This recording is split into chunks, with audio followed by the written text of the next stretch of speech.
यह कहा जाता है कि जो देश के लिए लड़ते हैं वे दुनिया की नज़रों से दूर रहते हैं, लेकिन उनका बोझ, उनके फैसले और उनका संघर्ष दुनिया से कहीं बड़ा होता है। असली हीरो वे नहीं होते जो पर्दे पर दिखते हैं, बल्कि वे होते हैं जिनकी जीत और मौत दोनों एक रहस्य बनी रहती है।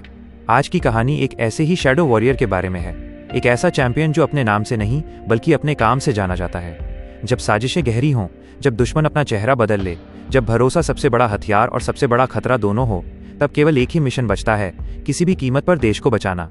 तो दोस्तों, एक ऐसी कहानी शुरू होने वाली है जिसमें वफादारी की परीक्षा होगी, बलिदान की सीमाएं टूटेंगी और युद्ध के शोर में मानवीय भावनाएं कहीं खो जाएंगी। ये धुरंधर की दुनिया है, जहां जीत भी खामोशी से मिलती है और हार भी। तो चलिए वीडियो शुरू करते हैं, लेकिन उससे पहले चैनल को सब्सक्राइब करें और नोटिफिकेशन बेल को ऑल पर सेट करें, ताकि फिल्मों और वेब सीरीज की लेटेस्ट एक्सप्लेनेशन आप तक सबसे पहले पहुंच सके। फिल्म की शुरुआत कंधार हाईजैक से होती है, जहां कुछ आतंकवादियों ने कंधार में हमारे भारतीय विमान को हाईजैक कर लिया है। फिर हम अजय सान्याल को देखते हैं, जो उन आतंकवादियों से बातचीत करने जाते हैं। जब बातचीत हुई तो उन्होंने कुछ मांगे रखी, जैसे जेल से 3 आतंकवादियों को छोड़ना, और वे बहुत सारा पैसा भी चाहते थे, जिस पर भारत सरकार सहमत हो जाती है। लेकिन अजय सान्याल को ये बिल्कुल पसंद नहीं आया। कई लोगों का मानना था कि उन पर हमला करने के लिए कमांडो भेजे जाने चाहिए थे, लेकिन उस विमान में 160 यात्री थे जिनकी जान खतरे में पड़ सकती थी, इसलिए ऐसा कोई कदम नहीं उठाया गया। हालांकि इन लोगों से निपटने के लिए अजय ने एक बहुत अच्छी योजना बनाई है। अजय ने उस योजना का नाम धुरंधर रखा। धुरंधर एक ऐसा प्रोजेक्ट है जो कई सालों तक चल सकता है, लेकिन फायदा ये होगा कि हमें पाकिस्तान से होने वाली किसी भी गतिविधि के बारे में पहले से पता चल जाएगा और फिर हमारे भारत पर और हमले नहीं होंगे। लेकिन सरकार ने इसे खारिज कर दिया। अजय को ये बिल्कुल पसंद नहीं आया, क्योंकि ये उनका ड्रीम प्रोजेक्ट था। इसके बाद सीन 2001 में शिफ्ट होता है, जहां हम 2001 में संसद पर एक बड़ा हमला देखते हैं जिसमें कई लोग मारे गए थे। ये देखकर अजय सान्याल खुद को रोक नहीं पाए और उन्होंने फिर से धुरंधर प्रोजेक्ट का प्रस्ताव रखा। सरकार ने हाल ही में गौर किया कि हमले बढ़ रहे हैं और अगर ऐसा ही चलता रहा तो देश की स्थिति बहुत खराब हो जाएगी। तब उन्होंने अजय की बातों पर ध्यान दिया और धुरंधर प्रोजेक्ट को ठीक से समझा। अजय ने धुरंधर योजना बहुत पहले ही तैयार कर ली थी, जिसके कारण इसके विफल होने की संभावना बहुत कम थी। हालांकि इसमें कई जोखिम शामिल थे, लेकिन इसे कई सालों तक चलना था। इसके बाद हम हमजा नाम के एक लड़के को देखते हैं और जानते हैं कि अजय ने धुरंधर के लिए हमजा को चुना है। अब हमजा को पाकिस्तान भेजा जाना था, लेकिन सब कुछ प्लानिंग के मुताबिक होना था, वरना हमजा कभी भी पकड़ा जा सकता था। इसलिए उसे अफगानिस्तान के रास्ते एक बलूची के रूप में भेजा गया। अंत में अफगानिस्तान के रास्ते हमजा पाकिस्तान के कराची पहुंचता है, जहां हम लयारी नाम की जगह देखते हैं। लयारी में कई गैंग हैं और कहा जाता है कि अगर कोई लयारी पर कब्जा कर लेता है तो इसका मतलब है कि उसने पूरे कराची पर कब्जा कर लिया है। लयारी में एक आदमी है जिसका एक होटल है। वो आदमी वास्तव में कई सालों से एक भारतीय एजेंट है। हमारा हीरो हमजा उस आदमी से मिलने वहां पहुंचता है। हमजा होटल के मालिक उस्मान से मिलता है, जो एक भारतीय एजेंट है, और उस्मान भाई हमजा को 1 साल के लिए अपने होटल में काम पर लगा देते हैं। उस्मान भाई उसे वहां सब कुछ बताते थे। उन्होंने जिक्र किया कि उन्हें अपना पहला ऑपरेशन 6 साल बाद मिला था और तब तक उन्होंने 6 साल तक चाय बेची थी। अब उस्मान भाई हमजा को लयारी के गैंग्स के बारे में बताते हैं। वो कहते हैं कि लयारी के गैंग समुदाय के आधार पर बटे हुए हैं। चूंकि तुम बलूची हो, इसलिए तुम रहमान डकैत के गैंग में शामिल हो सकते हो, क्योंकि रहमान डकैत का नाम रहमान बलोच है। लयारी में एक और गैंग है जिसे बाबू डकैत और अरशद पप्पू चलाते हैं। लेकिन हमजा को समझ नहीं आया कि रहमान डकैत और बाबू डकैत दोनों के नाम में डकैत है, फिर भी वे साथ क्यों नहीं हैं। उस्मान भाई बताते हैं कि स्थिति ऐसी है कि लोग मानते हैं कि रहमान डकैत बाबू डकैत की नाजायज औलाद है, और जब रहमान डकैत को पता चला तो उसने अपनी ही मां को मार डाला। इससे आप अंदाजा लगा सकते हैं कि रहमान डकैत कितना खतरनाक आदमी है। तुम्हें रहमान डकैत उर्फ रहमान बलोच के गैंग में शामिल होना होगा और तुम्हें बाबू डकैत और अरशद पप्पू के गैंग से दूर रहना होगा। अब सवाल ये था कि हमजा रहमान डकैत के गैंग में कैसे शामिल होगा। तब पता चलता है कि बाबू डकैत और अरशद पप्पू के आदमी रहमान डकैत के बड़े बेटे पर हमला करने वाले हैं, और अगर हमजा हमले के दौरान उसके बड़े बेटे को बचा लेता है तो वो रहमान डकैत के गैंग में शामिल हो सकता है। इसमें बहुत जोखिम होने वाला था, लेकिन हमजा मान जाता है। जब रहमान डकैत के दोनों बेटे एक शादी में पहुंचे तो अचानक उन पर हमला हो गया। ये हमला बाबू डकैत और अरशद पप्पू के आदमियों ने किया था। मौका देखकर हमजा भी वहां पहुंच जाता है और दोनों बच्चों को बचाने की पूरी कोशिश करता है, लेकिन अंत में हम देखते हैं कि हमजा रहमान डकैत के बड़े बेटे को नहीं बचा पाता है। हालांकि हमजा ने रहमान के छोटे बेटे को बचा लिया। जहां तक बड़े बेटे की बात है, हमजा उसे अस्पताल ले गया, लेकिन वो वहां बच नहीं सका। कुछ देर बाद रहमान डकैत की एंट्री होती है, जो बहुत भयंकर है, लेकिन अपने बेटे की मौत के बाद वो बहुत दुखी और बेहद गुस्से में था। रहमान डकैत के छोटे बेटे ने उसे बताया कि हमजा ने अपनी जान जोखिम में डालकर उसकी जान बचाई। यह देखकर रहमान उसे 1 लाख रुपए देने लगता है, लेकिन हमजा लेने से इनकार कर देता है। वो रहमान से कहता है कि आप एक बलूची हैं और आपने बलूची लोगों के लिए बहुत कुछ किया है। हमजा उसे अपने बारे में भी बताता है। कि वो भी एक बलूची है और यहाँ कैसे पहुंचा। हमजा कहता है कि उसे पूरा विश्वास है कि एक दिन उसे बलूची लोगों को आज़ादी मिलेगी, क्योंकि वो उनके लिए भगवान की तरह है। लेकिन रहमान के अंदर बदले की आग जल रही थी। वो जानता है कि यह हमला बाबू डकैत और पप्पू अरशद ने करवाया था। वो उसी दिन उनसे बदला लेना चाहता था। तभी जमील नाम का एक विधायक आता है। वो आता है और रहमान के पैरों में गिरकर भीख मांगता है कि अभी ऐसा कोई कदम न उठाएं, क्योंकि अगर ऐसा हुआ तो चुनावों पर बहुत बुरा असर पड़ सकता है। जमील कहता है कि चुनाव नज़दीक हैं। एक बार जब वे चुनाव जीत जाएंगे तो सारी शक्ति उनके पास होगी और उसके बाद कोई भी उसे वो करने से नहीं रोकेगा जो वो चाहता है। जहां तक हमजा की बात है, वो अब रहमान डकैत के गैंग में शामिल हो गया है। वो इन लोगों के साथ रहने लगता है और अब उनका काम भी संभालता है। रहमान का चचेरा भाई उज़ैर है, जिस पर वो बहुत भरोसा करता है, और उज़ैर अब हमजा पर भरोसा करने लगा है। दगा नाम का एक और लड़का है जो बहुत खतरनाक है, लेकिन अपने बेटे की मौत के बाद रहमान उदास रहने लगा था। उसे बिल्कुल समझ नहीं आ रहा था कि उसे चुनाव का इंतजार करना चाहिए या अपने बेटे का बदला लेना चाहिए। वो इस पर सबकी राय लेता है, लेकिन कुछ का मानना था कि बदला चुनाव के बाद ही लिया जाना चाहिए, क्योंकि वहीं से फंडिंग आती है। लेकिन जब हमजा से पूछा जाता है तो हमजा कहता है कि ये मेरी राय नहीं है। वो कहता है कि लयारी 2 हिस्सों में बटा हुआ है और अगर हम ऐसी स्थिति में बाबू डकैत को मार देते हैं तो पूरी जनता हमारे पक्ष में होगी और सारे वोट भी हमारे होंगे। रही बात बदले की, तो बदले को इतने दिनों के लिए टालना नहीं चाहिए। तब रहमान डकैत हमजा की बात सुनता है और वे बाबू डकैत के आदमियों की तलाश शुरू कर देते हैं। जहां भी वे मिलते, रहमान डकैत के आदमी उन्हें बुरी तरह पीट रहे थे। अंत में हमजा और उज़ैर को बाबू डकैत मिल जाता है, जिसका वे पीछा करते हैं और उसे पकड़ लेते हैं। इसके बाद रहमान डकैत यहाँ आता है और बाबू डकैत को बहुत ही भयानक मौत देता है। बाबू डकैत रहमान से अपनी जान की भीख मांग रहा था, लेकिन रहमान ने उसे बहुत दर्दनाक मौत दी। उसका कहना था कि बच्चे को नहीं मारा जाना चाहिए था। इस तरह रहमान डकैत ने अपना फैसला लिया। जहां तक चुनाव की बात है, इससे कोई फर्क नहीं पड़ा।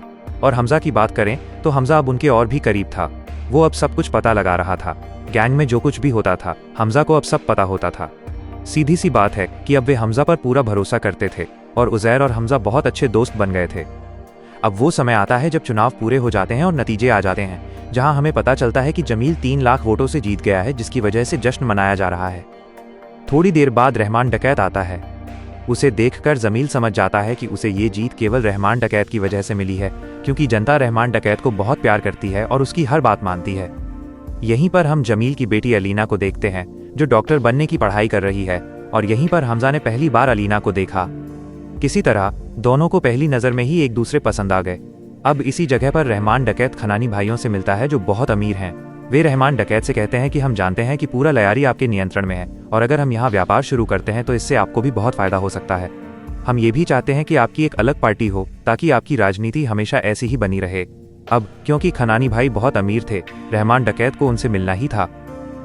लेकिन इस बीच हमारे हीरो हमजा को अलीना से मिलना था, इसलिए वो एक पार्टी में जाता है और वहाँ पुलिस की रेड करवा देता है, जिसकी वजह से अलीना को भागना पड़ता है और हमजा को उसे लिफ्ट देनी पड़ती है, क्योंकि हमजा ने उसकी कार खराब कर दी थी।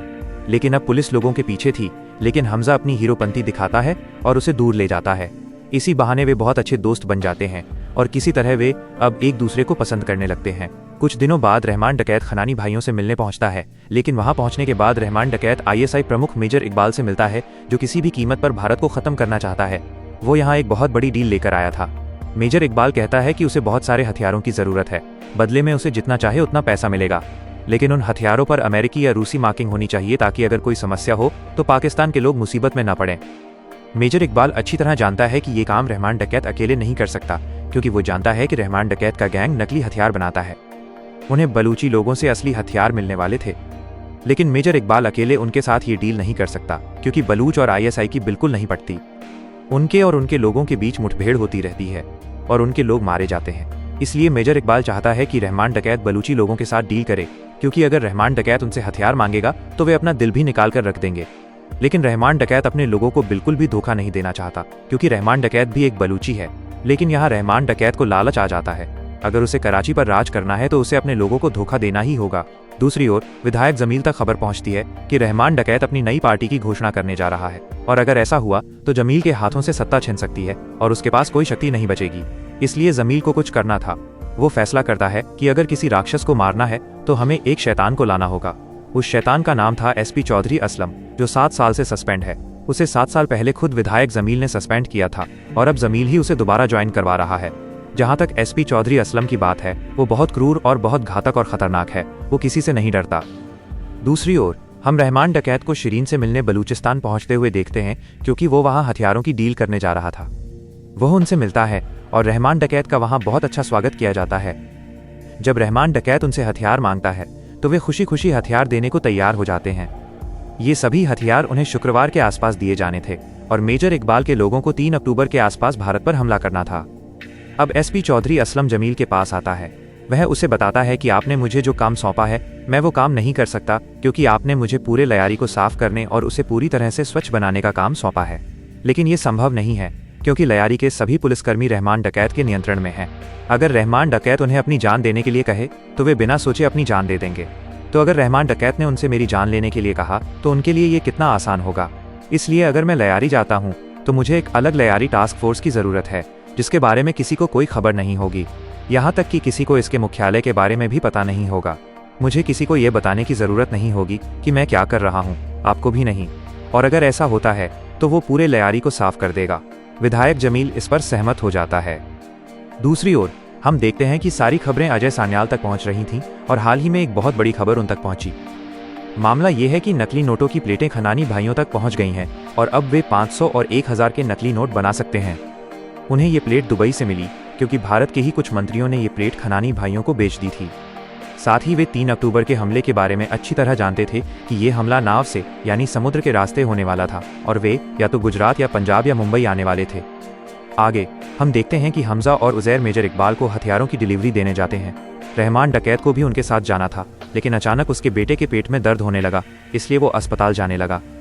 दूसरी ओर हम देखते हैं कि हमजा और उजैर मेजर इकबाल के पास पहुंचते हैं और हथियार पहुंचाते हैं। जब हथियारों की डिलीवरी हुई तो मेजर इकबाल हमजा को एक बात बताता है। वो कहता है कि 3 अक्टूबर को भारत में एक हमला होना था, लेकिन भारत को उस हमले के बारे में पता चल गया और अब हमें उस मुखबिर के बारे में भी पता चल गया है, जिसकी वजह से मेजर इकबाल उसे बहुत दर्दनाक तरीके से मार देता है। हमजा ये सब देख रहा था, लेकिन वो यहाँ कुछ नहीं कर सका। दूसरी ओर हम रहमान डकैत को देखते हैं, जो अपनी पत्नी के साथ अपने बेटे को अस्पताल ले जा रहा था, लेकिन तभी रास्ते में अचानक रहमान डकैत पर हमला हो जाता है। ये हमला किसी और ने नहीं बल्कि एसपी चौधरी असलम ने किया था, क्योंकि वो इसी इंतजार में था कि कब रहमान डकैत अकेला होगा और कब वे उस पर हमला करेंगे। एसपी चौधरी असलम के पास बहुत अच्छा मौका था, इसलिए वे उस पर हमला करते हैं।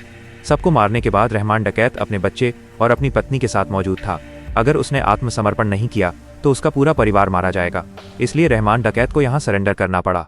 सरेंडर करने के बाद एसपी चौधरी असलम उसे बहुत बुरी तरह पीटता है, लेकिन अब ये खबर हमजा और उजैर तक पहुंच गई थी और वे अच्छी तरह जानते हैं कि एसपी चौधरी असलम उसका एनकाउंटर कर देगा। इसलिए हमजा को किसी भी कीमत पर रहमान डकैत को बचाना था। तब हमजा को पता चलता है कि घर से किसी ने रहमान डकैत के बेटे को दवाई दी थी, जिसकी वजह से उसके पेट में दर्द हुआ था। दरअसल उस आदमी ने गद्दारी की थी। वो आदमी 40 साल से उनके लिए काम कर रहा था, लेकिन अब उसने कुछ पैसों के लिए गद्दारी की, जिसकी वजह से हमजा उसे बहुत बुरी तरह पीटता है और उससे सब कुछ उगलवाता है। हालांकि उसे ज्यादा कुछ नहीं पता था, लेकिन उसे लयारी टास्क फोर्स के ऑफिस के बारे में पता था। इसलिए हमजा और उजैर अपने पूरे गैंग के साथ वहां पहुंचते हैं और उन पर हमला करते हैं। उन्होंने उन सभी लोगों को उल्टा लटका दिया और हमजा ने यह वीडियो एसपी चौधरी को भेज दिया। ये देखकर एसपी चौधरी को उसकी बात माननी पड़ी और अब उन्हें रहमान डकैत को छोड़ना होगा। हमजा ने एक और तरकीब भी अपनाई थी, जिसमें अलीना ने चुपके से अपने घर पर एक वीडियो रिकॉर्ड किया था, जिसमें उसके पिता जमील, एसपी चौधरी और अरशद पप्पू रहमान डकैत को मारने की बात कर रहे थे। लेकिन ये वीडियो देखने के बाद भी एसपी चौधरी का कुछ नहीं बिगड़ा। लेकिन जब एसपी चौधरी ने अपने टास्क फोर्स अधिकारियों को अधमरी हालत में उल्टा लटका हुआ देखा, तब एसपी चौधरी मान गया और उसने रहमान डकैत को रिहा कर दिया। रहमान डकैत लगभग मरने ही वाला था, एसपी चौधरी उसे मारने ही वाला था, लेकिन हमजा की वजह से रहमान डकैत सही समय पर बच गया। तो कुछ दिनों तक सब कुछ सामान्य रहा, लेकिन फिर हमें पता चलता है कि 2009 में 26/11 को ताज होटल पर हमला हुआ था और ये हमला मेजर इकबाल ने करवाया था। हमला करने के बाद वे सभी लोग एक जगह जमा हुए और सब ऐसे जश्न मना रहे थे जैसे उन्होंने कोई बहुत बड़ा काम किया हो। उन्होंने ताज होटल पर उन्हीं हथियारों से हमला किया जो वे बलूचिस्तान से लाए थे। ये देखकर हमजा पूरी तरह दंग रह गया, क्योंकि उसे समझ नहीं आ रहा था कि ये सब अचानक कैसे हो गया और उसे इन सब बातों की खबर कैसे नहीं मिली। हमजा का खून खौल रहा था, वो बहुत गुस्से में था। उसका मन सबको मार डालने का कर रहा था, लेकिन उस्मान भाई ने उसे समझाया कि हम ऐसा नहीं कर सकते, क्योंकि अगर वह गलती से पकड़ा गया तो इतने सालों की मेहनत बर्बाद हो जाएगी और एक नया एसेट लाने में बहुत मेहनत लगती है। अब कुछ दिनों के बाद हम देखते हैं कि रहमान डकैत अपनी नई पार्टी की घोषणा करता है, जिसे देखकर जमील हैरान रह गया, क्योंकि वो समझ गया था कि अब उसका अस्तित्व मिटने वाला है और रहमान डकैत कानूनी रूप से लयारी पर राज करेगा। वो डरा हुआ था, क्योंकि अब उसके पास कोई शक्ति नहीं होगी। लेकिन हमजा ये भी अच्छी तरह जानता है कि अब जमील का इस्तेमाल कैसे करना है, इसलिए वो अलीना की मदद लेता है और अलीना से कहकर जमील को उसके घर बुलाता है। हमजा जमील से कहता है कि आपने आज तक जिन लोगों पर भरोसा किया वे ऐसे लोग थे कि अगर वे रहमान डकैत को मार भी देते तो वे खुद लयारी पर राज करते। आपको किसी ऐसे व्यक्ति पर भरोसा करना होगा जो आपका अपना हो। तो अब हमजा जमील के साथ हाथ मिला लेता है और अब वे केवल रहमान डकैत को बर्बाद करने वाले थे। लेकिन उससे पहले अलीना और हमजा की शादी हो जाती है, क्योंकि वे साथ रहते थे लेकिन उनकी शादी नहीं हुई थी, इसलिए उनकी शादी बड़ी धूमधाम से की जाती है। इस शादी में सभी आए थे, यानी रहमान डकैत, खनानी भाई और ISI प्रमुख मेजर इकबाल भी। यहाँ रहते हुए वे भविष्य की योजना बनाने लगते हैं। वे सभी नशे में थे, इसलिए हमजा उनके पास आता है और अब मेजर इकबाल कहता है कि वे जल्द ही अगले लक्ष्य पर हमला करने वाले हैं, जो 15 अगस्त के आसपास होगा और उन्हें जल्द से जल्द हथियारों की जरूरत होगी, जिसके लिए रहमान डकैत ने भी हाँ कह दिया। लेकिन सब नशे में थे, इसलिए हमजा ने 9 अगस्त की तारीख तय कर दी, जिस दिन वो बलूचिस्तान से हथियार लाने वाला था। और अब वो दिन भी आ जाता है जब 9 अगस्त था और आज हथियारों की डिलीवरी होनी थी। लेकिन न तो रहमान डकैत और न ही उज़ैर को इस बारे में पता था, केवल हमजा यह जानता था। जब हमजा ने ये उज़ैर को बताया तो उज़ैर तुरंत हथियार लेने बलूचिस्तान पहुंच गया। दूसरी ओर रहमान डकैत पानी की आपूर्ति पाइपलाइन परियोजना का उद्घाटन करता है, लेकिन अब उसके साथ केवल हमजा और कुछ अन्य लोग शामिल थे। तो अब वे उस जगह से वापस आने लगते हैं और हमजा 2 लोगों के साथ रहमान डकैत के साथ था। हमजा कार चला रहा था और फिर हम देखते हैं कि SP चौधरी, हमजा और जमील ने मिलकर योजना बनाई है कि वे रहमान डकैत को एक सुनसान जगह पर ले जाकर मार देंगे। ये सारी प्लानिंग हमजा ने की थी, लेकिन रहमान डकैत को उस जगह कैसे ले जाना है ये हमजा की समस्या थी। अब रहमान डकैत और वे 2 लोग सो जाते हैं, इसलिए हमजा तुरंत उन्हें उस जंगल के रास्ते ले जाने लगता है। दूसरी ओर SP चौधरी पूरी तैयारी में था कि जैसे ही ये लोग आएंगे वे इन लोगों को बुरी तरह पीटेंगे। लेकिन तभी रहमान डकैत को शक हो जाता है कि हमजा उन्हें गलत रास्ते से ले जा रहा है और पूछने पर भी नहीं रुक रहा है, जिसकी वजह से कार में उनके बीच भयंकर लड़ाई छिड़ जाती है। और अब हमजा को लगा कि शायद वे दूर नहीं जा सकते, इसलिए वो सड़क के बीच में कार को क्रैश कर देता है। हादसे के बाद हमजा तुरंत कार से बाहर निकलता है और भागता है।